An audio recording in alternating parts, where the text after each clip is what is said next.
प्रणाम दोस्तों, आज हम फिर आपके सामने उपस्थित हैं उत्तर क्षेत्र सांस्कृतिक केंद्र पटियाला, संस्कृति मंत्रालय, भारत सरकार की ओर से। जैसा कि आप सभी पिछले कई हफ्तों से देख रहे हैं कि हर रविवार को हम किसी न किसी शख्सियत से आपको मिलवाते हैं। ऐसी शख्सियत जिसने अपनी जीवन यात्रा में बहुत उतार चढ़ाव देखे और आज वो जिस मुकाम पे है वहाँ तक कैसे पहुँचा, तो रूबरू के माध्यम से एक कलाकार की जीवन यात्रा। तो आज इसी कड़ी में, इसी श्रृंखला में हम आपको मिलवाने जा रहे हैं एक बहुत ही प्रसिद्ध स्कल्प्टर, ऐसा व्यक्ति जो स्कल्पचर बनाता है अर्थात मूर्तियां बनाता है और अपने क्षेत्र में बहुत ही ऊंचा स्थान रखता है।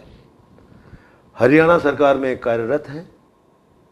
तो आइए मिलकर स्वागत करते हैं हमारे आज के मेहमान, आज की खास शख्सियत श्री हृदय कौशल जी का, जो हरियाणा सरकार में कार्यरत हैं। प्रणाम हृदय जी। प्रणाम। हृदय की तरफ से हार्दिक नमस्ते और उत्तर क्षेत्र सांस्कृतिक कार्य क्षेत्र में मैं हार्दिक अभिनंदन और साधुवाद देता हूं। मूर्ति कला के क्षेत्र में आपने मुझे ये अवसर दिया रूबरू में रूबरू होने के लिए जी, तो ये एक अपने आप में उत्साहवर्धक है।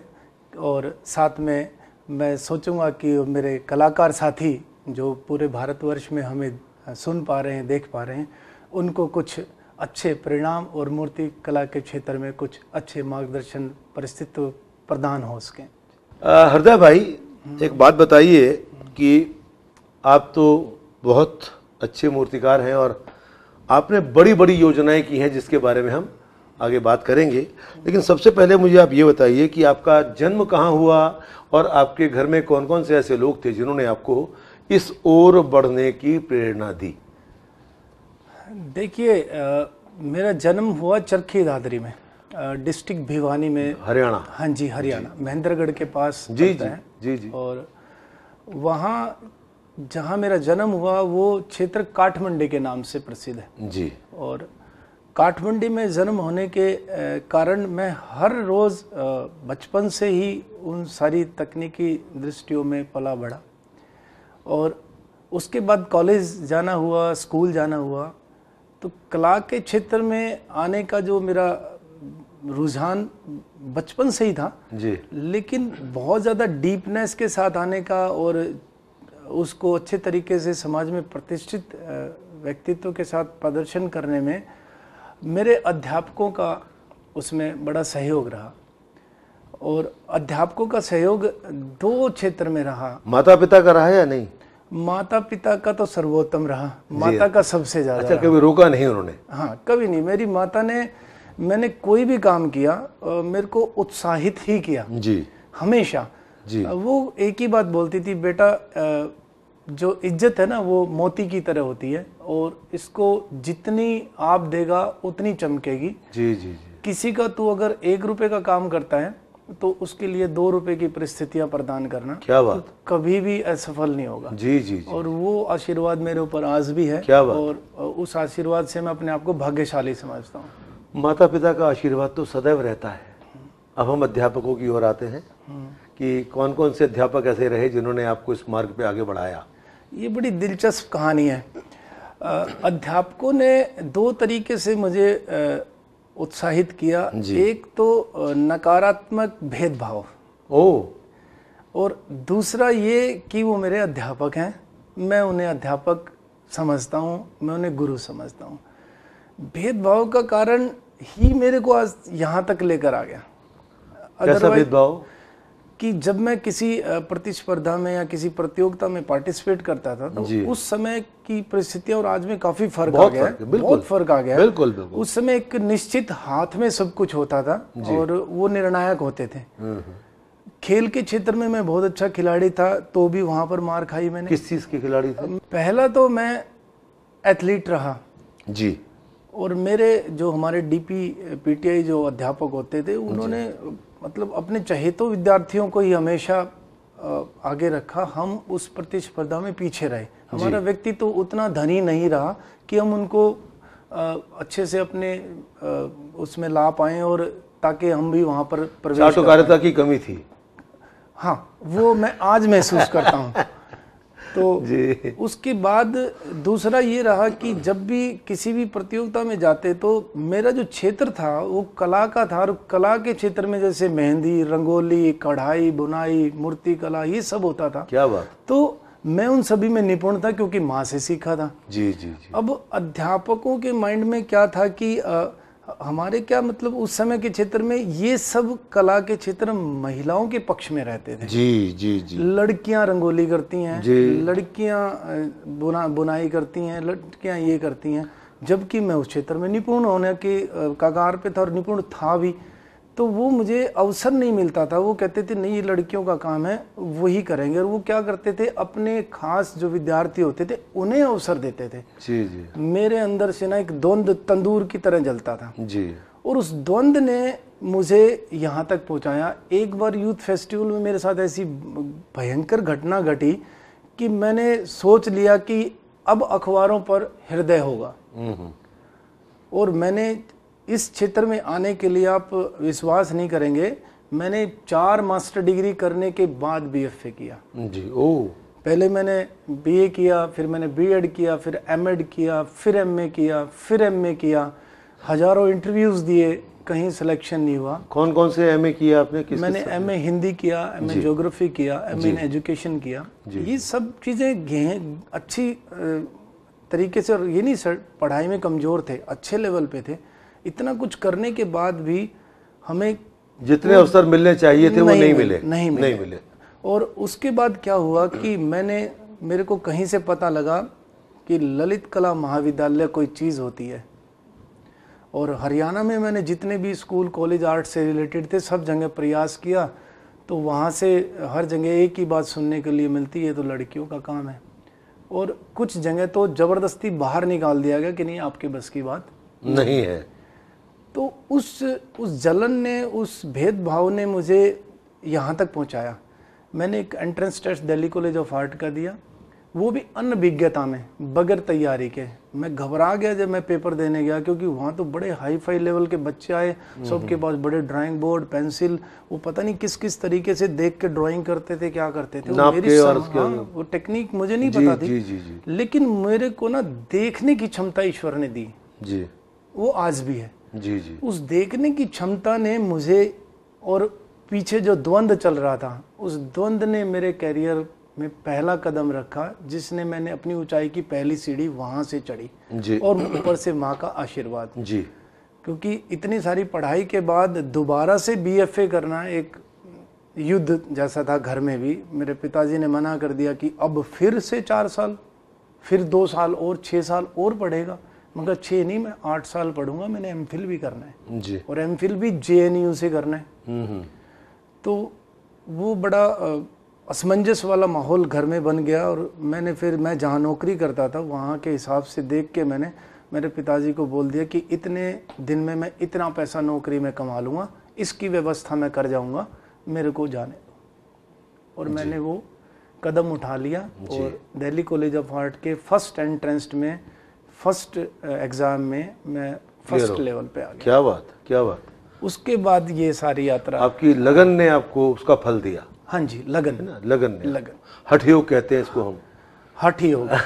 देखिए, कलाकार हठी होते ही हैं जी जी जी। सभी कलाकार हठी होते हैं, और हठयोग के बगैर साधना नहीं है, और साधना के बगैर रियाज नहीं है, और रियाज के बगैर कला नहीं है, तभी कला कल्याण की जननी है जी जी।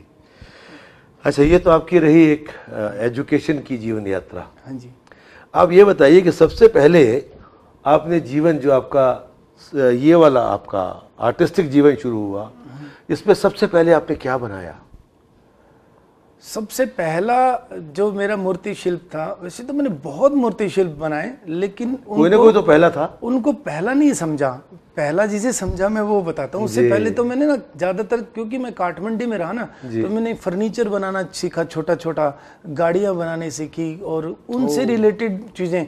अक्सर मेरा जो पहला मूर्ति शिल्प के रूप में जब से मुझे आभास हुआ कि ये कुछ अच्छा हो सकता है, हमारे ना एक तोरण लगता है शादी के दौरान कि वो दीवार में ठोकते हैं, जिसमें 5 चिड़िया लकड़ी की बनाई जाती हैं, एक हट जैसी शेप होती है, उसके ऊपर नीम झड़ाई की एक रस्म होती है, तो वो बिकते थे।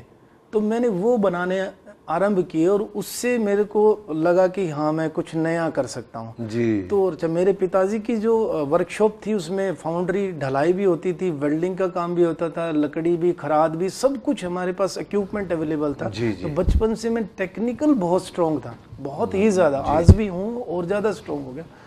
जो पहला मूर्ति शिल्प बना मेरा वो कॉलेज टाइम में बना। हमारे समय में कॉलेज में +2 होता था जी, जी, जी। जब कॉलेज गए तो वहाँ यूथ फेस्टिवल का पता लगा जी। यूथ फेस्टिवल गए तो वहाँ की प्रतियोगिताओं का पता लगा। तो उसमें एक हमारी बड़ी फैशनेबल प्राध्यापिका होती थी जी। तो उन्होंने मुझे बोला कि आप क्या कुछ बना सकते हैं, दिखाइए। तब मैं उत्सुक हुआ कि हाँ ये तो करना है जी। तो उस सब्जेक्ट का नाम था क्ले मॉडलिंग।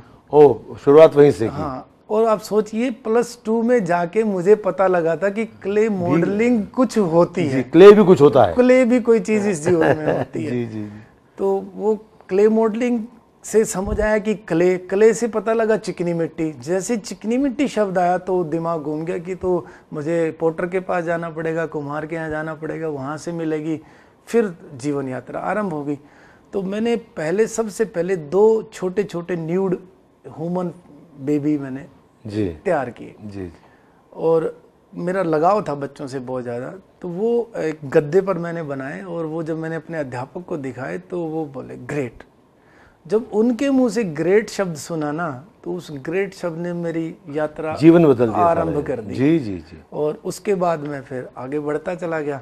तो फिर यूथ फेस्टिवल में लगातार, ये समझिए 1996 से लेके और 1999 तक non stop zonal, inter zonal जितने भी प्रतियोगिताएं थी सभी में हृदय प्रथम। क्या बात है। यूथ फेस्टिवल एमडी यूनिवर्सिटी के जितने भी कार्यक्रम मैंने वहाँ पे पार्टिसिपेशंस किया, रंगोली में, मेहंदी में, कार्टूनिंग में, कोलाज में और जितनी भी विधाएं थी, हर चीज़ में हृदय फर्स्ट। और लास्ट मोमेंट पे 99-98 में तो ये स्थिति हो गई थी कि जब मैं एमडी यूनिवर्सिटी के इंटर जोनल यूथ फेस्टिवल्स में पार्टिसिपेट कर रहा होता था, दूसरे कॉलेज के बच्चों को ये पता लगता कि चरखी दादरी जनता कॉलेज से हृदय कौशल ने पार्टिसिपेशन किया तो करते ही नहीं थे, वो छोड़ जाते थे, कहते कोई फायदा नहीं है करने का, वो पागल है, ये शब्द बोलते थे, वो कला का पागल है। और ये मेरी सोसाइटी में, हमारी काठमांडू में भी हमारे फादर के नाम से मेरे फादर के मित्र कहने लगे थे कि दयाल तेरा बीच वाला लड़का पागल हो गया जी। और वो पागल अब अफसर बन गया जी, और वो कला के क्षेत्र में आगे बढ़ गया जी, तो वो पागलपन जो कला के क्षेत्र में घुसा ना, उसने मेरा मार्गदर्शन तरीके से किया। मतलब तन्मयशीलता के साथ एकाग्रता से काम करना ही आदमी को आगे बढ़ाता है, ये मैंने सीखा जीवन जी जी जी। अच्छा, आपने तो काफ़ी सारे सरकारी प्रोजेक्ट भी किए हैं, आपको बुलाया जाता है और जहाँ तक मुझे पता है पीएम की योजना में भी आपने काम किया है, तो इस विषय में थोड़ा सा हमारा ज्ञानवर्धन करें। मैं इस क्षेत्र में सौभाग्यशाली रहा। देखिए, सरकारी कार्य करना बहुत कठिन काम होता है, उनको बड़े सिस्टमेटिक तरीके से काम करना माना जाता है। मैं मूर्तिकला के अधिकारी के पद पे विभाग में आया तो 3-4 साल 5 साल, क्योंकि मैं दिल्ली कॉलेज ऑफ आर्ट से निकल गया था, तो मेरा जज्बा, मेरा दिमाग, मेरा काम करने की क्षमता बड़ी विभिन्न थी जी। मैं वर्ल्ड वाइड काम करना चाहता था जी, और अभी भी जाऊंगा, छोड़ना नहीं है, करना ही है वो। तो मैंने सोचा कि मैं कला के क्षेत्र में कला को किस तरीके से रिप्रेजेंट करूं कि उसका विकास भी हो और कला से हरियाणा राज्य किस तरीके से वर्ल्ड वाइड अपनी एक पहचान बना सके जी। तो मैं निरंतर पढ़ने का शौकीन रहा हूँ और ईश्वर की कृपा से मुझे हमेशा अच्छे लोगों का साथ मिला, मेरे साधुत्व और संगत बहुत अच्छी मिली। तो उसके परिणाम में मैं जगह जगह रोज़ फ़ोन करता रहता, बात करता रहता, सीखता रहता। तो मेरे दिमाग में आया कि क्यों ना ये जो डाइंग आर्ट हरियाणा में जो लुप्त है, हमारी हड़प्पा से लेके अब तक हरियाणा बहुत डोमिनेंट, पंजाब का जो जोन है पूरा एक डोमिनेंट एरिया रहा है, कला यहाँ ज़बरदस्त थी, लेकिन वो रिप्रेजेंट नहीं हो पा रही। देखिए बिहार या बंगाल या महाराष्ट्र में कहीं भी जैसे मधुबनी पेंटिंग या दूसरी पेंटिंग्स हैं या वॉश है, ये एक वर्ल्ड में एक नाम बना चुकी हैं। जैसे भाई बंगाल है तो वॉश पेंटिंग हो गया, मधुबनी है तो ये हो गया, महाराष्ट्र है तो ये हो गया, लेकिन हरियाणा का कोई ऐसा एक पर्टिकुलर नाम आज तक वर्ल्ड फेम नहीं हुआ कि यार ये चीज़ हरियाणा की है, ये हरियाणा राज्य ने इसको पैदा किया है, या हरियाणा राज्य की ये पहचान है जी।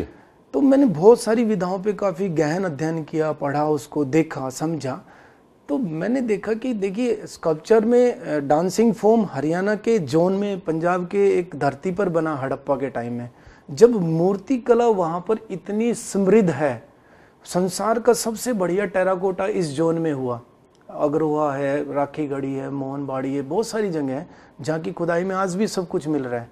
जब वहाँ कला इतनी समृद्ध थी तो अब क्यों नहीं जी। तो मैंने देखा कि विद्यार्थी नहीं है, छात्र नहीं है, आर्टिस्ट नहीं है, कलाकार नहीं है, तो इसको किस तरीके से बढ़ाया जाए। अब पूरे हरियाणा में 2 कॉलेज ऑफ आर्ट हैं, रोहतक में 2 हैं, एक सुपुआ करके है और एक एमडी यूनिवर्सिटी में विभाग है, एक कुरुक्षेत्रा में जी। कितने हार्डली 10 से 15 स्टूडेंट निकलते हैं, लेकिन वो क्या करते हैं, टीचर बन जाते हैं या कुछ दूसरा काम करते हैं, कला के क्षेत्र में विकास नहीं हो रहा जी।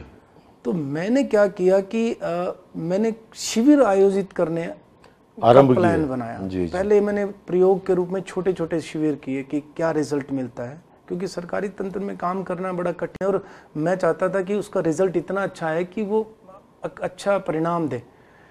तो मैंने क्या किया कि शिविरों के आयोजन में, यहाँ किसी को पता नहीं शिविर क्या होते हैं, कार्यशालाएं क्या होती हैं, एक ही शब्द आता है वर्कशॉप कर लो। वर्कशॉप में शिविर में बहुत फर्क होता है, गहन फर्क होता है, जिसको हम नहीं समझ पा रहे थे, एक ही क्षेत्र में नापते जा रहे थे उसको। तो मैंने एक बड़ा शिविर संपोजियम के रूप में केएमपी हाईवे पे आयोजित किया। उसके लिए मैं, मेरे मार्गदर्शक महेश्वर शर्मा जी रहे, धीरा खंडेलवाल मैम ने मेरे को बड़ा आशीर्वाद दिया उसमें, और सबसे बड़ा रहा टीएल सत्यप्रकाश जी जो HSIDC के डायरेक्टर होते थे। ओके। उन्होंने, उनको थोड़ा बहुत आभास था और उन्हें लगता था कि ये कर सकता है, तो उन्होंने मेरे को अवसर दिलाया। और अवसर कलाकार चूक जाए तो फिर मुश्किल हो जाता है जी। मेरे लिए वो अवसर ऐसा था कि हरियाणा में लुप्त होती मूर्ति कला को पुनः विकसित करने के लिए नींव की ईंट बनने जैसा। इतनी बड़ी जिम्मेवारी, इतना बड़ा बजट और इतना बड़ा काम जिसमें प्रधानमंत्री जी ने आना था जी। अब मैं ये चाहता था कि प्रधानमंत्री जी कला प्रेमी भी हैं, एक सर्वगुण संपन्न इंसान भी हैं और एक बहुत अच्छे व्यक्तित्व के धनी भी हैं। अगर उन्होंने इस क्षेत्र में समझ लिया और एक आशीर्वाद दे दिया तो हरियाणा में ये बीज अंकुरित हो जाएगा। मेरे दिमाग में केवल एक ही बात चल रही थी।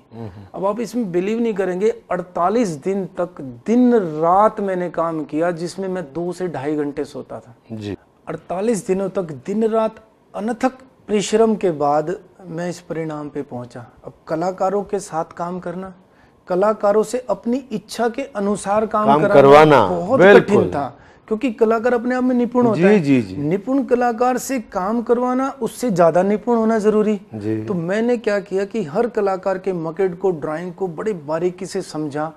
टेक्निकली मैं बहुत स्ट्रॉन्ग था, कलात्मक दृष्टि से बहुत मजबूती थी, सौंदर्य बहुत अंदर से निकल के आ रहा था। तो मैंने उन सारी चीज़ों को सिस्टमेटिक तरीके से तैयार करके, उनको प्रेरित करके, उन्हें बहुत ज़्यादा उनको मनोबल बढ़ा के, उनको फुल इक्विपमेंट, काम, सारी चीज़ें दे के, उनको बहुत बढ़िया तरीके से सम्मान दे के मैंने वो मूर्ति शिल्प उनसे और खुद मिलके तैयार की। क्या बात है। और उसमें मैंने भी खुद मूर्ति शिल्प बनाया। 25 फुट का मूर्ति शिल्प मेरे लिए, मेरा हृदय स्पर्शी है वो जी। वो जो केएमपी कुंडली पे चढ़ते हैं तो पहला ही वहाँ वो लगा है। तो मेरे ख्याल से आपने इसके ऊपर एक कोई डॉक्यूमेंट्री भी बनाई है 5-7 मिनट की, तो वो आप हमें दिखाइए तो दर्शकों को ये पता भी लग पाए कि आपने क्या क्या काम किए हैं। जरूर। तो आइए देखते हैं हम लोग हृदय जी के द्वारा बनाए गए कुछ कामों की एक छोटी सी झलक। तो अच्छा, एक बात बताइए, हमने पत्थरों के बारे में, क्योंकि पत्थर अगर है तभी मूर्तिकला है पत्थर की। तो पत्थर कहाँ कहाँ मिलते हैं और अनेक प्रकार के मैंने देखे हैं। अभी मैं उदयपुर गया था तो मैंने वहाँ रेतीला पत्थर भी देखा, तो ज़रा उनके बारे में थोड़ा सा ज्ञान दीजिए। देखिए, इस भूधरा पर भंडार है जी, बस केवल कलाकार अपनी इच्छा से उन चीज़ों को निकालना जानते हैं। जी। देखिए, पत्थरों में अगर हम साइंटिफिक और ज्योग्राफिकल कंडीशन में जाकर देखते हैं तो दो तरीके की मेन रॉक्स होती हैं, मेटामॉर्फिक और सेडिमेंट्री। जी, सेडिमेंट्री रॉक्स का एक पोर्शन है पूरा का पूरा जिसमें हम मार्बल, जिसके अंदर मार्बल संगमरमर जो निकलता है, जिसे हम संग तराश भी बोलते हैं कलाकार को।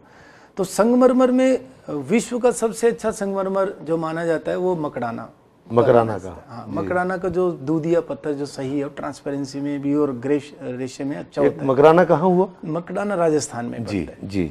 और उसके बाद राजस्थान की पूरी जो अरावली पर्वत की जो पूरी बेल्ट है उसमें सब जगह मार्बल ही निकलता है जी। उसमें ब्लैक भैंसलाना बड़ा फेमस हो गया, जो भैंसलाना गांव में निकलता है, फिर पाली में निकलता है, रामगढ़ में निकलता है, उदयपुर तो गढ़ है जी। उदयपुर में तो हजारों तरीके की शेड्स के पत्थर निकलते हैं, लेकिन ज्यादातर मार्बल ही होता है सभी में जी। उसके बाद फिर ग्रेनाइट वाला जो मेटामॉर्फिक ट्रैक पे आ जाता है वो उड़ीसा में और इस जोन में है, तो वो थोड़ा हार्ड होता है, ये थोड़ा नरम होता है। अब जो कलाकार जिसमें धुन है उसके पत्थरों में काम करने की जो क्षमता है वो ये नहीं देखती कि कैसा है, वो ये देखता है कि इसमें क्या छुपा हुआ है और मेरे अंतर्मन में क्या है, मुझे इसमें से क्या निकालना है।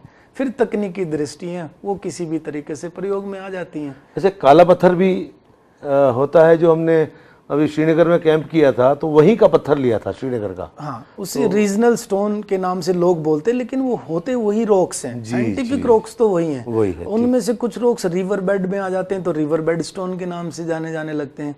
अब जो काला पत्थर कश्मीर में आपने देखा, मैं अभी लेह लद्दाख में कैंप करने जा रहा हूँ तो मैं वहीं का पत्थर इस्तेमाल करूंगा। तो वहां भी क्या होता है, देखिए काम करने के लिए, मूर्ति शिल्प के लिए जो काम करना है उसमें ऐसा स्टोन जिसमें कार्विंग की जा सके, वही कोई भी है, सभी को प्रयोग में ला सकते हैं जी। अब आजकल इक्विपमेंट इतने अच्छे आ गए हैं मार्केट में और इतने अच्छे औजार हमारे पास आधुनिक रूप में आ गए, तो किसी भी पत्थर में काम करना कोई बहुत बड़ी चीज नहीं रही है।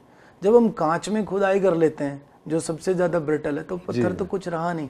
तो आप किस किस माध्यम में काम करते हैं? पत्थर का तो हमें पता ही है।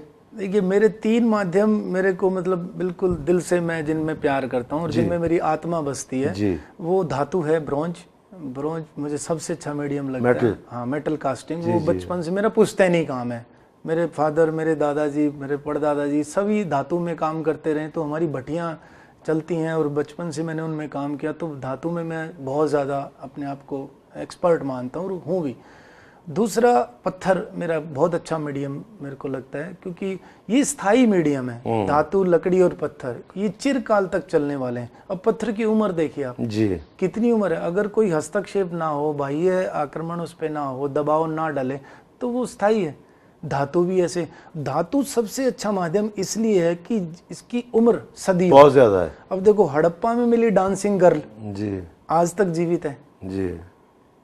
तो धातु से अच्छा माध्यम स्कल्पचर के क्षेत्र में। लकड़ी पे भी आप काम करते हैं? हाँ जी, मैं लकड़ी पे भी करता हूँ। लकड़ी में जो मेरी फेवरेट हैं वो, वैसे तो सभी लकड़ियों में काम नहीं होता है, रोजवुड है, आबनूस है, शीशम है, टीक है, और भी बहुत सारी लकड़ियाँ हैं, जैसे कदम है, चंदन है। तो बारीकी के हिसाब से चंदन सबसे अच्छा है, उससे थोड़ा सा ऊपर आते हैं और बारीकी में और फिनिशिंग के लेवल पे सस्ता देखते हैं तो कदम है, फिर शीशम है, टीक है। इस तरीके से कलाकार अपने कार्य क्षेत्र के अनुसार उसका इस्तेमाल करते हैं। अच्छा, आपने इतना काम किया है पूरे जीवन में, आपने कोई किताब भी पब्लिश की है इसकी, अपने कामों की, या जो आपने पूरे योजनाओं पे काम किया उसके बारे में अगर कुछ थोड़ा सा बता पाएं? अभी बहुत जल्दी मेरी किताब आ रही है, मूर्ति शिल्प अंतर्मन के नाम से। अरे वाह।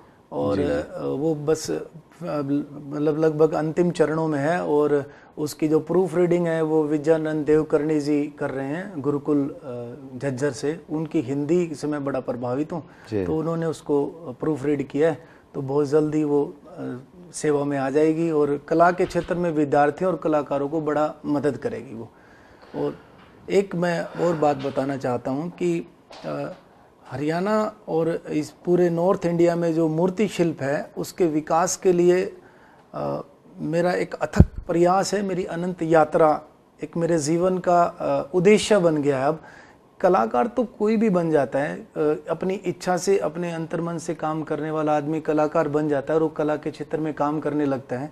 उसमें वो बाजार और मार्केट को भी सीख लेता है और अपना जीवन यापन करता है। जी जी जी। लेकिन मैंने जो प्रण लिया है वो ये लिया है कि विश्व पटल पर नॉर्थ जोन में हरियाणा मूर्ति शिल्प के क्षेत्र में सर्वाधिक काम करे जी। और यहाँ के कलाकारों के चूल्हे रोशन होते रहें, जिससे वो अपना जीवन यापन करते रहें। उसके लिए मैं शिविरों और दूसरे कला के क्षेत्र में जितने भी कार्यक्रम मेरे से बन पाएंगे मैं ज़रूर करूँगा। और NZCC ये बहुत बड़ा आपका हमारे ऊपर एक क्या कहना चाहिए उसको, कि हमारे ऊपर एक बहुत बड़ा एहसान होगा और हमारे माध्यम से एक अगर मूर्ति जगत, मूर्ति कला जगत को एक अच्छी जगह मिलती है तो हम भी उसके लिए बहुत धन्यवाद करेंगे। आपका समय की सीमा हमारे साथ है, आप सभी जानते हैं, और आधा घंटा होने को आया तो दोबारा फिर मुलाकात करेंगे। उससे पहले हम ये चाहते हैं कि आपको हम एक स्मृति चिन्ह भेंट करें ताकि आप उसके माध्यम से हमें हमेशा अपने दिल में रखें, नॉर्थ जोन कल्चरल सेंटर को हमेशा अपने दिल में रखें, भारत सरकार को हमेशा अपने दिल में रखें और संस्कृति मंत्रालय को सदैव अपने हृदय में रखें। ये स्मृति मेरे जीवन में एक नई सीढ़ी के रूप में है और इस स्मृति को मैं आधारभूत करते हुए और इस क्षेत्र में काम करने का प्रयास करूंगा। आपका आशीर्वाद रहेगा, ये हमारा सौभाग्य रहेगा। हाँ, मैं भी विभाग की तरफ से आपको एक स्मृति रूप में कैटलॉग देना चाहूंगा। पाषाण प्रसंग जी। ये कार्यक्रम हमारे अतिरिक्त मुख्य सचिव महोदया ने चलाया है। पाषाण प्रसंग 1, 2, 3 करके हम कार्यक्रम कर रहे हैं जी। और इस कार्यक्रम के तहत इस क्षेत्र के सभी कलाकारों को हम अवसर देकर उन्हें आगे बढ़ाने का प्रयास करेंगे। बहुत बहुत धन्यवाद हृदय से, और ये हमेशा मेरे साथ रहेगी और इसको मैं जब भी देखूंगा तो मुझे आपकी याद भी लगातार रहेगी जीवन में। बहुत बहुत धन्यवाद आपका। नमस्कार। तो दोस्तों, जैसा आपने देखा कि आज हमने हृदय जी से बात की और आने वाले समय में हम दोबारा आपको फिर किसी न किसी शख्सियत से रूबरू कराएंगे, ये हमारा आपको वादा है। नॉर्थ जोन कल्चरल सेंटर की ओर से आपका बहुत बहुत धन्यवाद, आपका सौभाग्य।